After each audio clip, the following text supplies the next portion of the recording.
Let's find out what Jason Lindsey has for us this week with Hooked on Science, courtesy of the MSU Office of Regional Outreach.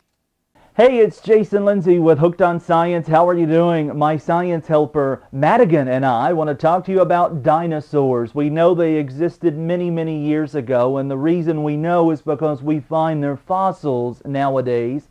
A fossil forms like this, Madigan. An animal dies, and then what happens is the meat decays, it rots away, and then a whole lot of dirt covers it up. Layer after layer after layer after layer, it pushes down, and eventually, many, many, many years later, you get a fossil. And that's what we have in front of us here, two important fossils. This is a replica. We'll get to that in just a minute.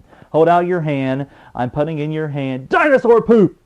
Gross. Can I put it in your hair, on your cheek? It's fossilized by all means. But can you imagine how much poop a T-Rex might create? It was 40 feet long. It would be smelly poop, right? Really, really, really bad.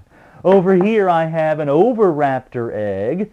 An Raptor egg, not really that huge as you might think it might be. It's the little oval object you see on top. Underneath you have the nest. The Raptor was known as the egg eater because it would steal the other eggs from the dinosaurs. This one was discovered in China. Now we have this giant replica here. This, Madigan, is not a log. It is a T-Rex femur replica. The femur is located between your hip and your knee. Take a look at how big this thing is. It's huge. Can you imagine an angry T-Rex coming after you?